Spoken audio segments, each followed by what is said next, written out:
Hello guys, and welcome back to my YouTube channel.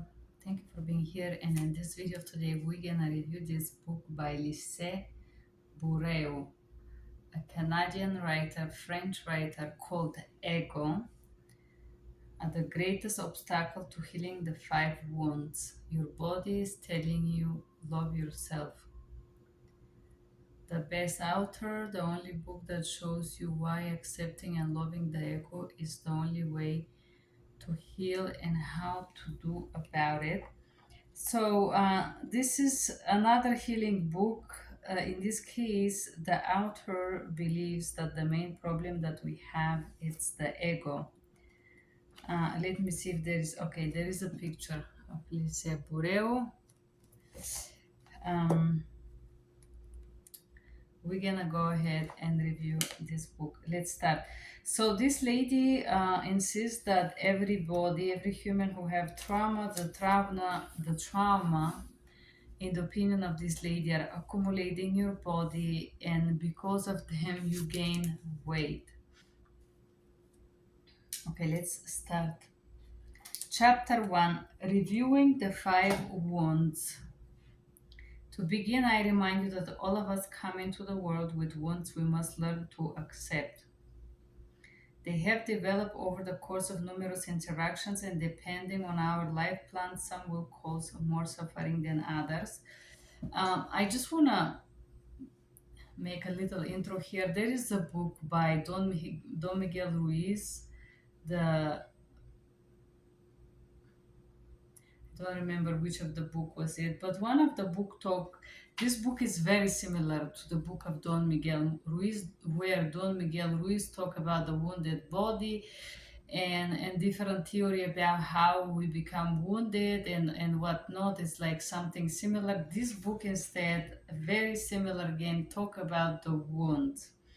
It's impossible for the ego to heal the suffering of the soul, it only lives for itself. The major source of satisfaction of the ego is being right. Our perception of interpretation of the fact is what causes us to suffer, not what someone is or does. Well, I don't quite agree with this portion because let's say somebody break your nose. Independently how you perceive this, I have a friend at school. Um, she had a thing to break noses, you know. She would go ahead and she would teach me how you punch someone right in the knuckle and here, and it breaks it. Boom. It's a very slight crack. I remember this friend of mine. So independently how you perceive that, if I break your nose, it's gonna hurt you. So this is a little bit unrealistic about there is a problem with you, you have a problem. There are certain things that will hurt you independently how you think you may perceive it. You know what I mean? If I abuse you, you're gonna be hurt. So this is a little bit, I don't agree with this portion, but let's proceed. We do all we can to improve the wound and especially not to feel it, believing also that others will neither see or feel it. The wound of rejection. The first wound is you, and she talks about spiritual wounds in this case. A- Awakening of the wound from, okay, mask, we withdraw, and greatest fear, we panic. The withdrawal family believes that they are pretty much even totally worthless. So if we are rejected, we start to feel worthless. We feel don't exist. We feel cut off. People with rejection have developed several escape mechanisms. They unconsciously protect themselves by resorting to denial. They are overcome by emotion, especially by fear when they are alone. They attach little importance to material things, anything relating to the mind. Mm. Fertile imagination, they either consciously or not, that happen and are short lived. They generally have little to say and withdraw into a group. When people look at them, they immediately worry about what they are.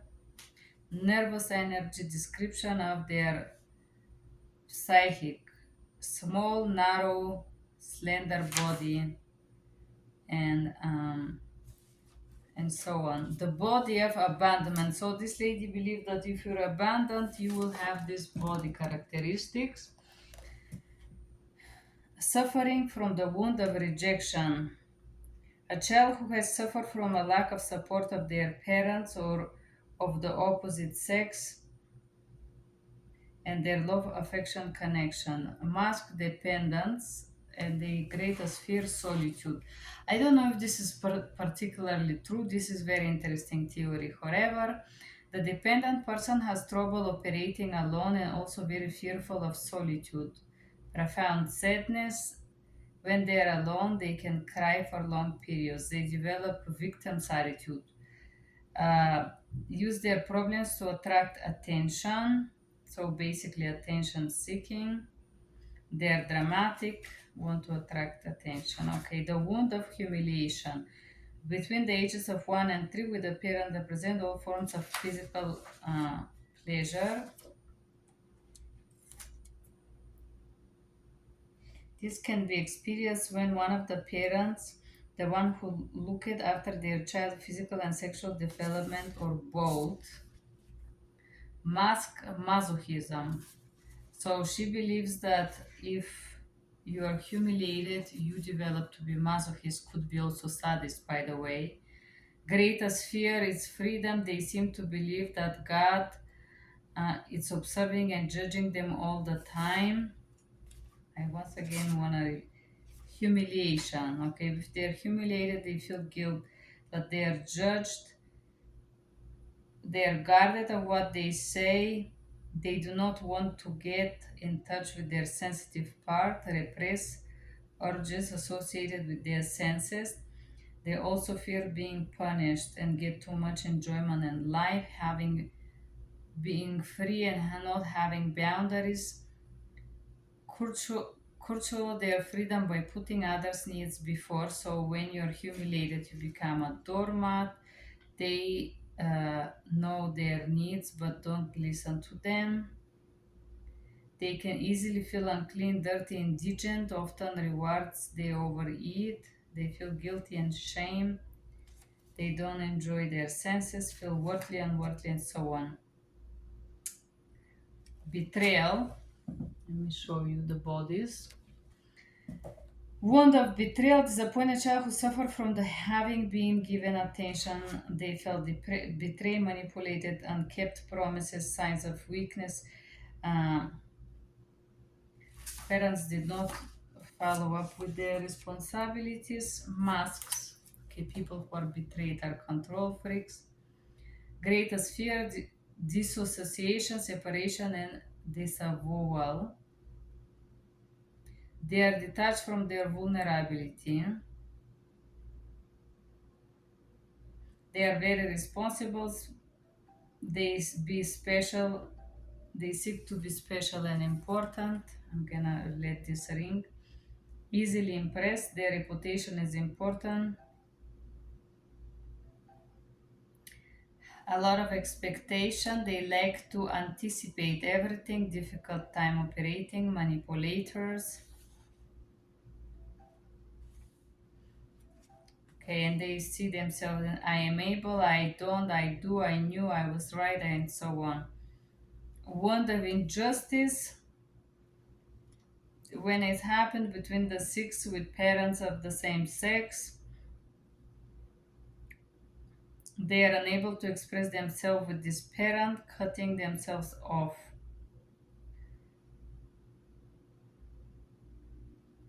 They prevent the expression of their individuality. Okay, I think rigid people, dynamic, rarely admit they're having problems.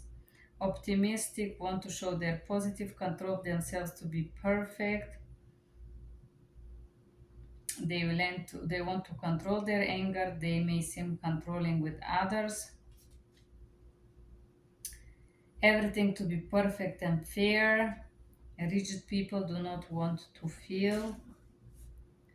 Cold and insensitive. They are very hard on their body, rarely admit they are sick.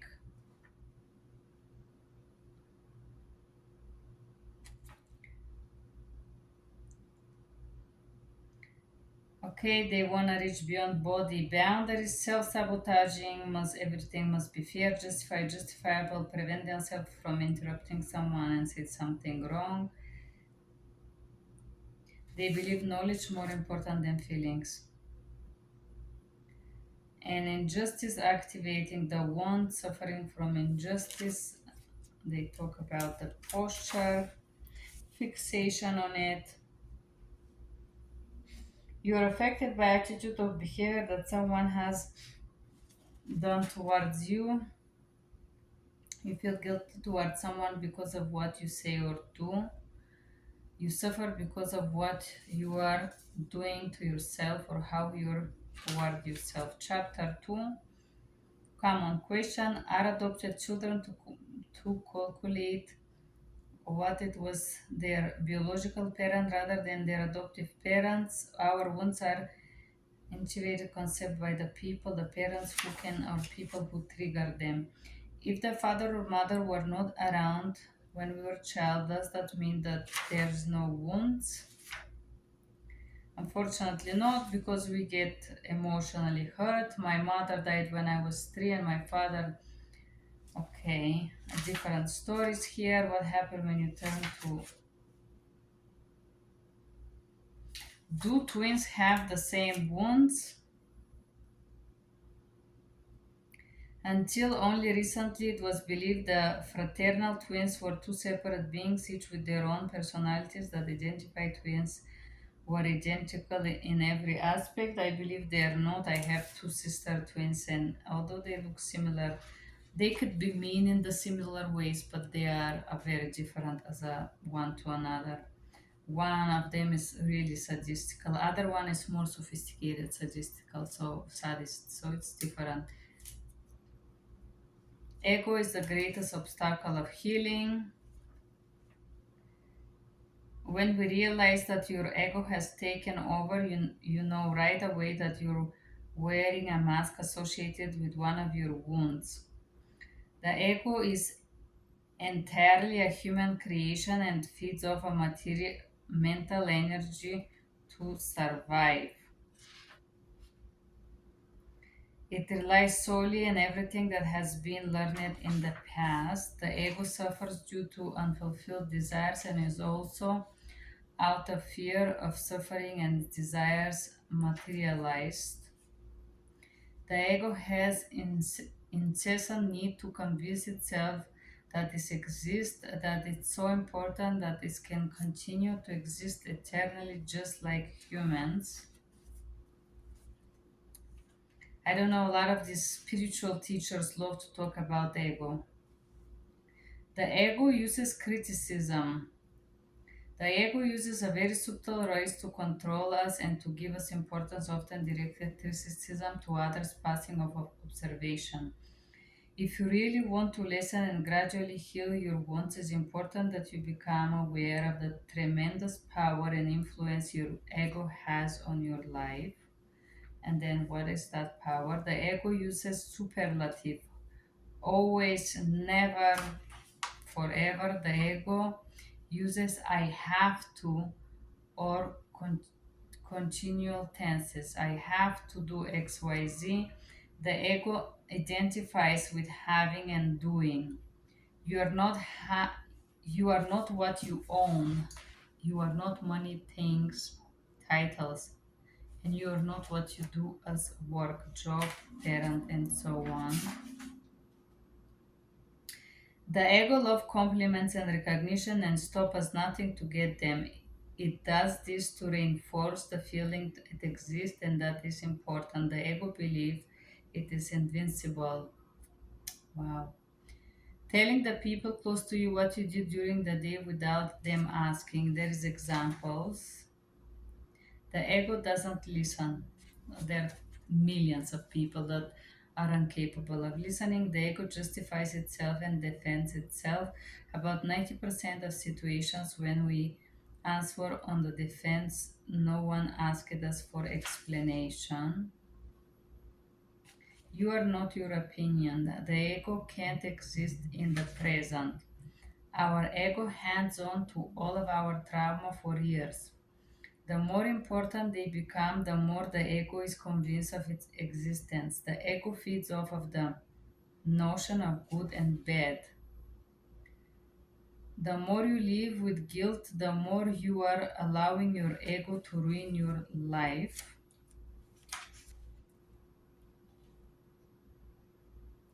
The ego believes it's able to make other people happy. The message I want to get across that you're going about to do in the wrong way. So I believe that we cannot make other people happy. Unfortunately, that has nothing to do with the ego. I don't think we are so powerful to influence others people independently how much money or power we do. Happiness, it's everybody own task. Everybody is responsible for their own happiness. So this is kind of a little bit unhealthy, yeah, to think that you can get power over other people's happiness. Every time you try to help without being asked to, you will discover your fear for yourself. If that person does not follow your advice, your ego is afraid, and it's also believe it's becoming more important of that other person succeed thanks to the advice you give them. Arrogance, it's ego is never satisfied. The more importance acquire, so arrogance and ego go together. Our ego is always trying to impose its value system on us, and when it also tries to impose itself on other people, arrogance is the result. Arrogant people think they are important and powerful and then convince themselves that only they are the custodians of the truth, hereby believing they are better and superior. Wow. The spiritually arrogant person believes that they are superior in terms of their being. I am better organized than you. I am better because I am believer, and they are these people that try to constantly correct you. Arrogant behaviors conceals a huge fear of being rejected and not being loved. Someone acting in arrogantly symbolizes someone who is seriously lacking self-confidence. That is where their need for the outside comes in, particularly search for love in other people and approval. People who are too idealistic often compare themselves, unfortunately, with others and refuse to accept a compliment. No change can be made for as long as you are not aware of what you want to change. If the following chapter discover, okay, reducing the ego and the wounds. How do we get about gradually scaling down the power of our ego?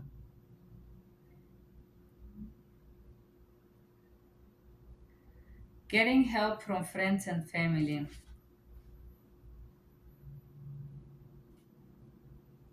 The first step is helping you reduce your ego's influences. Suggest relying, suggesting friends and family. Being glad that you become aware of it. Accepting the ego. Loving yourself means giving yourself the right to be what you are for the time being. It's not only a way of, for the inner and outer transformation to manifest. The ego glorifies itself with all the material things. The heart is able to recognize its divine power and is simply grateful. Pride and ego. Dealing with other people ego. How to deal with someone who believes that they're always right. This person does not love themselves enough. They are seeking to be loved by you and everyone around them. Merely recognizing their fear and accepting it will help you feel far better. Being taken advantage of.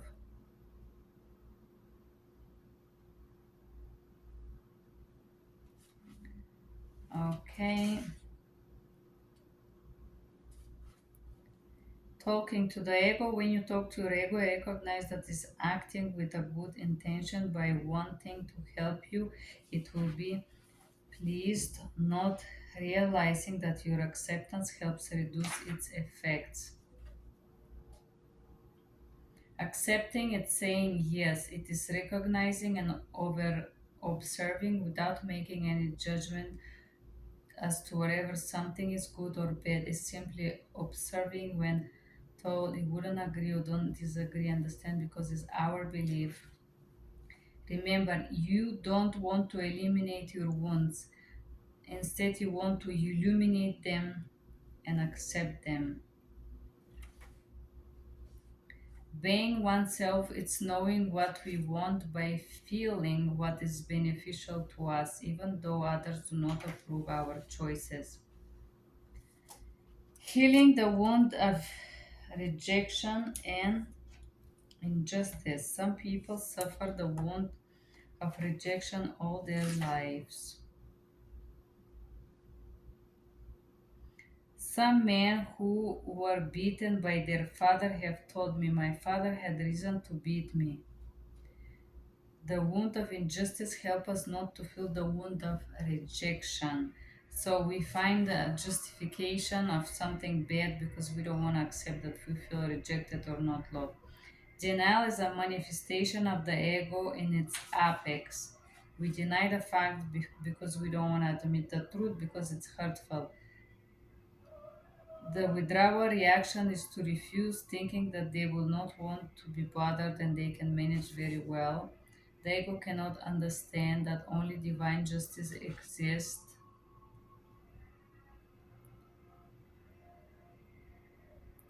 The prime wound is wound of rejection. The pain associated with rejection causes people to hate themselves and their parents of the same sex. When it comes to diet, the wounds and rejection promotes people not to gain weight. Themselves depriving themselves from food when they have accumulated a lot of self-hate belief that don't deserve to be fed. When the wound of injustice is active, rigid people feel guilty because their ego constantly tells them that they must have nice body to be loved. Yeah, I have met someone. Or if you have overweight, this means you don't deserve love, right? Just listen to your body and eat. Stop trying to control your weight. The activation of wounds. I reject myself. Personally speaking, other people reject me. Personally, have always felt much rejected. Talk about this wound. Did you ever think that situation as this, if you don't say anything, some people may well come away feeling rejected and believe that they are not important enough for you to bother answering them and talking part of the conversation? Abandonment and betrayal.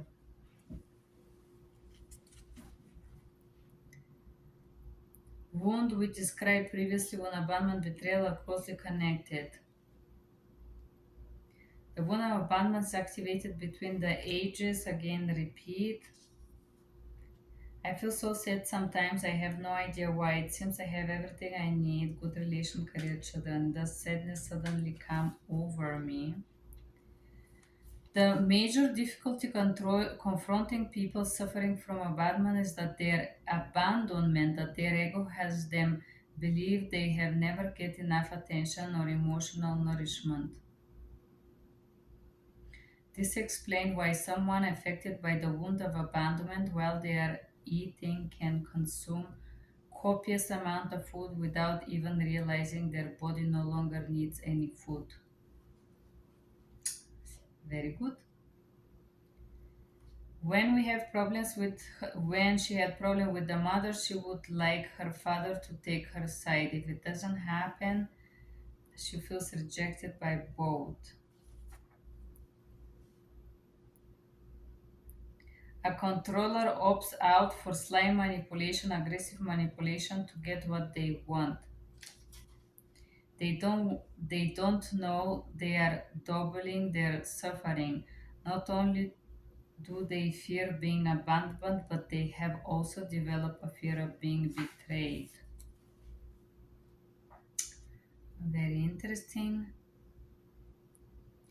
Controlled by the rigid person and the controller, and she talks about dynamic, how to be true to yourself.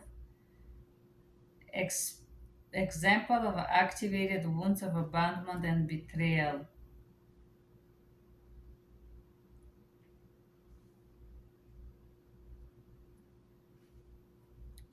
Investment that we do, projecting expectation. The first person who decides to take action and make peace with the other is the most intelligent. Intelligence is knowing that your happiness takes precedence over any fear. I have heard this BS about, oh, the most intelligent person will make peace. I remember my step parents being very injustice and honestly cruel with me and hateful. And they're gonna say, oh, you have to let go because you must show that you're more intelligent or something. So when my brothers would do something wrong or my sister, they would like, oh, you gotta show you're intelligent. The matter of the fact is, you don't have to show anything to anyone. But I was forced to give up certain things like requests for basic needs as respect and whatnot. Mm, you can take actions, but you don't have to make peace with people who doesn't care for you. You make peace inside of you. A lot of times this phrase is misinterpreted like, oh yeah, you gotta take peace, you gotta go and call 200 times to this mother of yours who doesn't care, who never answered the phone, and like bully her and beg her when this person doesn't care to make peace with you, you know. So this, a lot of those phrases are kind of cliche and kind of copy of the social medias, which I don't like when they say these things, because it doesn't mean that you have to be the most intelligent. You don't have to be intelligent at all, actually. You have to listen to yourself. Anyways, the ego cannot live in the present. All it knows is the past. It keeps playing the same film over and over again. The wound of humiliation. Only by accepting truly who we are, we can reach would gradually diminish. Our wound would diminish if we accept ourselves. The wound of humiliation affect relationship with yourself and with others. People suffering from humiliation, believing they're being watched as a superior power, they feel guilty. More often than not, they believe they allow themselves to be as sensual as they want to be, feel guilty about liking physical sensations too much.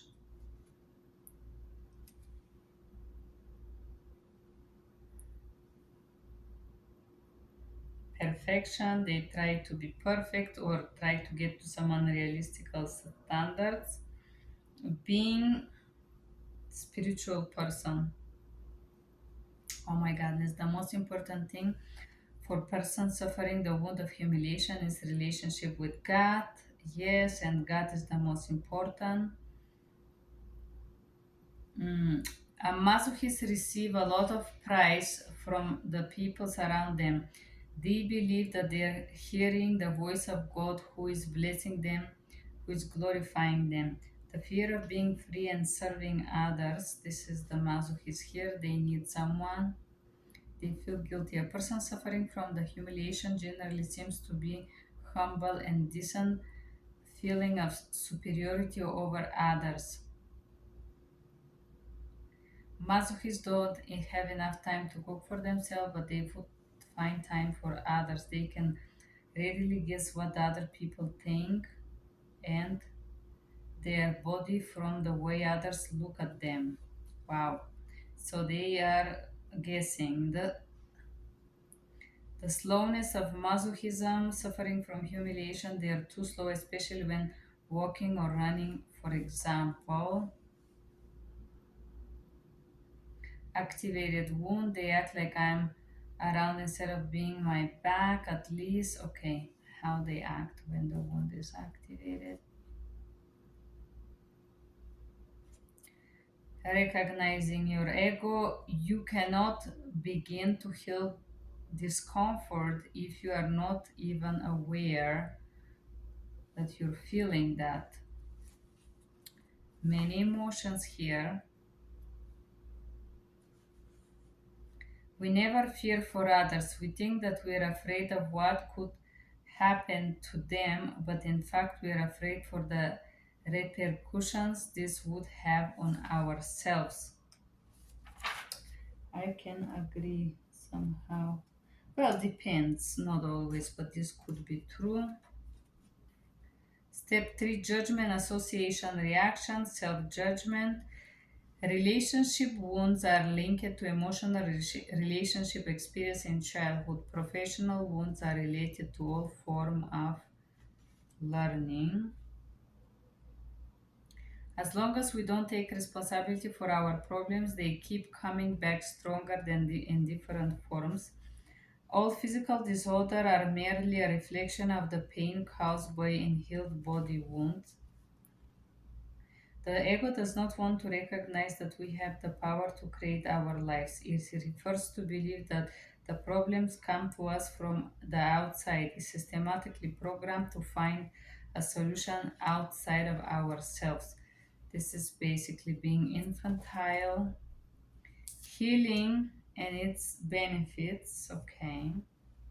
Accepting your wounds. Whatever work on inner self, conference workshop, nothing will change your life until you adopt a new attitude and behavior. I agree with this. Observing the wound instead of allowing the mask to heal. When a wound is healed, it only means that your life is not dominated by what you were feeling. Basically, when you let go, it doesn't matter, right? Being responsible is recognizing that we constantly create our lives and that we must assume all of the consequences for our decisions, actions, and reactions. The greater the accusation and judgment, the greater pain and suffering. And then again, self forgiveness. The most important step that one guarantees is that you will never relive this kind of situation with this person in the same way. How to forgive yourself, reasons to not self reject,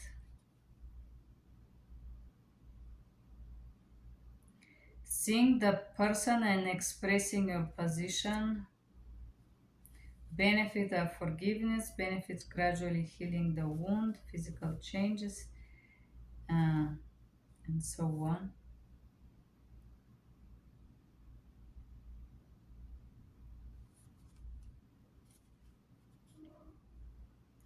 The fear of panic by whatever or rejection. The more fear is hidden, the more it grows in scope of the point that the person has been pushed to their limits. Again, abandonment, injustice,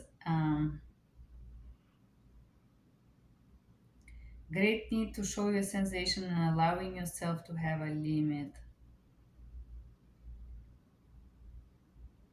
We're not what we do, we're not what we feel, humiliation, ability to be sensual, and repass. The conclusion is that you know you are on the path of healing when you're aware that a wound has been activated, that you're able to observe the pain caused by the wound, and you allow yourself to be a human. Very interesting theory about the wounds of humiliation, rejection. Five wounds: humiliation, rejection, abandonment, injustice, and betrayal. What do you guys think? A very interesting book. Thank you for being here. Bye bye.